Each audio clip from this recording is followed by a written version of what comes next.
Hi guys, this is Carissa with Inky Fairy Designs, and I am here with another video for you.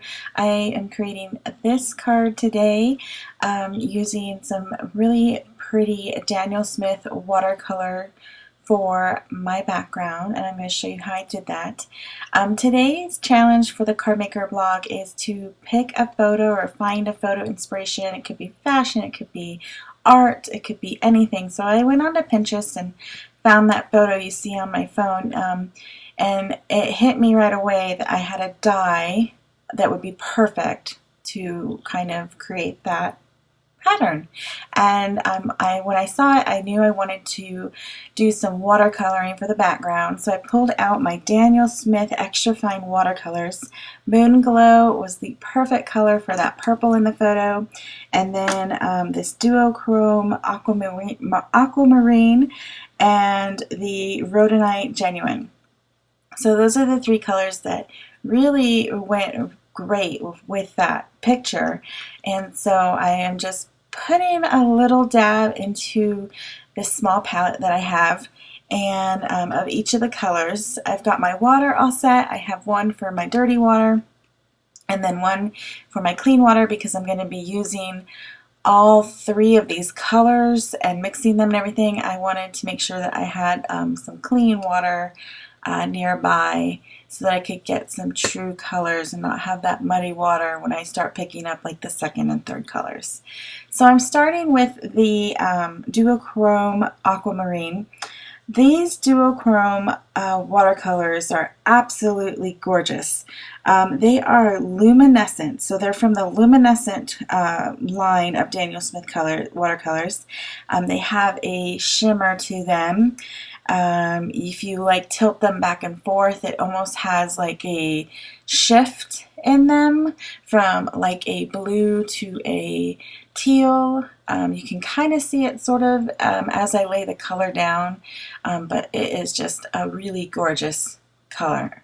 So I'm laying that down first, and then I'm going to kind of spread that all around, and I dry every layer with my heat tool before I move into my next color. So this color is Moon Glow, and this is the first Daniel Smith. Well, I got like 13 when I first got them, but this was in that first 13 that I got. And this color is my absolute favorite. I know you guys, if you follow me on Instagram or Facebook, you guys hear me talk about this color all the time. You're probably sick of it, but I can't. It's just like, it's the most beautiful color in the world. You know I love my hair to be all kinds of funky colors. If I could get my hair to be this color, I would be a happy girl. It has purple, it has teal. You can see that teal kind of peeking through, and that is not any, that is just in this bottle, in this tube. I know some people have asked me, like they've gone out and got this, which is awesome, but you can see like that right there that I put down, it's very pigmented, so it's very dark purple. To get the extra colors that are in this, you have to use a lot of water, and sometimes even pick up some of the pigment with like a paper towel or a dry towel or something, and you'll start to see those other colors behind on your paper. It's hard to describe it, but this color works really well with a lot of water. You'll get to see all of the different variations of colors that make up this Moon Glow when you put down more water. So you can see as I'm moving it around and I'm adding more water to each of those little patches that I have on my paper, you can start to see those other colors come through. So there's like a pink, and there's this teal. It really reminds me of that calligraphy pen that I can't think of the name of, but it reminds me of that, like when you pull that out, you get all these variations of color, and it's so pretty. So I'm showing you those different colors, and I have a puddle of water there. I'm going to lift it with the paper towel, and you can see how those blues and other colors kind of come forward. So it's so pretty. I can't talk about it enough, but I'm glad I got to do a video to show you kind of how it works, because I know a lot of times on Instagram I'm just like gushing over it and you're like, okay. Anyway, so I'm coming in. My third color is the Rhodonite Genuine. This, I believe, is from their, goodness gracious, I can't think of it.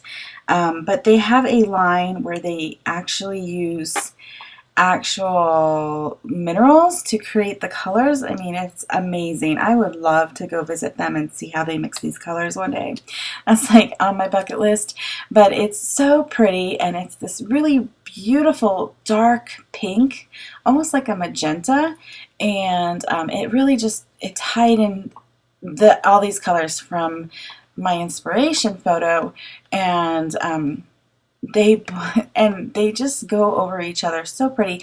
I did mention earlier that I do heat set or dry each layer before moving on to a new color, and that's so they don't mix together wet and kind of get muddy. But if they're dry, you can see that they lay on top of each other and they're transparent, so you can see all of those layers of color on top of each other. It's just gorgeous. So you see, it looks like I have a third color here, but actually what I did was I mixed a little bit in my palette of the Rhodonite Genuine and the Moon Glow, and it got me that really like dark burgundy purple color. And then for that light purple, I mixed the Moon Glow and the duochrome aquamarine, and that gave me that really light purple. So 3 colors that I pulled out in my palette, but I ended up with 5 on my background just by mixing the colors in my palette and bringing them onto my paper. So a really cool way to stretch the watercolors that you have. And here's a close-up of all of those pretty colors. So love the background, but let's go ahead and get started on making the rest of the card. So I pulled out the die from Paper Tray Ink, and I'm using this gold glitter paper that I got from My Favorite Things. It is adhesive backed, so it's great for using with these intricate dies. Ran it through my Big Shot, and takes a little finagling because it's very thin, and the adhesive backing is kind of like 2 layers to get through, but it all got through. I just needed to punch out the insides. Anyway, so the adhesive backing, you can see it right there. It's really cool. Makes it so easy to work with this intricate die to add to my background layer. But if you don't have adhesive backed glitter paper, you can use the Ken Oliver Stick-It sheets and turn any of your glitter paper into adhesive backed and use with all of your intricate dies. So that's something to consider if you don't want to go out and purchase specifically adhesive backed glitter paper. Just get the Ken Oliver Stick-It and you're good to go. So I pulled out this Hero Art stamp set, and I like this sentiment. It says, "Sending you love and kindness," and the card is very simple because the background is like the star of this whole card, and so I wanted to keep the design very, very simple. So I'm using vellum to stamp my sentiments, so because I can still see the background through the vellum, and it's very kind of classy. And I'm trimming it down so it's just wide enough for the sentiment. And oh, I also wanted to mention that I embossed it with clear embossing after I stamped it with the W+9 ink, because it is vellum and I didn't want it to take any chances of it smearing. So just a thin layer of that clear embossing and it's good to go. So now I am wrapping that vellum around. I added some foam adhesive, and now I'm just putting it on my A2 panel or card base, and it's done. added a few sequins just because I thought it needed a little bit something more. It just was a little bit too plain. And so just a thin row of sequins on the bottom of that sentiment panel, and that was it. So this was a really fun challenge for me. If you are ever feeling like you don't know what to make, or you're feeling very uninspired, go to Pinterest and don't even look at cards. Just look at like art or fashion or very general categories like that, which is what I did when I was getting ready for this post.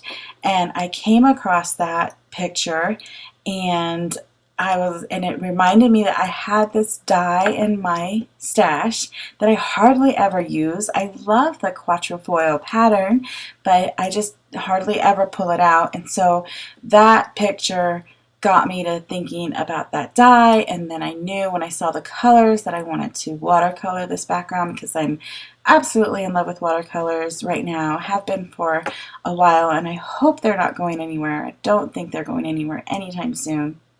And it was just a really simple card to put together. So here it is all finished. And yeah, so if you're ever needing some inspiration, just try to think outside the box. So here is a close-up of that beautiful watercolor. I'm serious. I'm in love with these watercolors. They're absolutely gorgeous. And then my final card once again. I hope you enjoyed this video, and if you did, please give me a thumbs up and subscribe to my channel so that I know you want to see more videos like this. Be sure to check out the CardMaker magazine blog, link below in my YouTube description for all of the supplies used today, and I'll see you next time.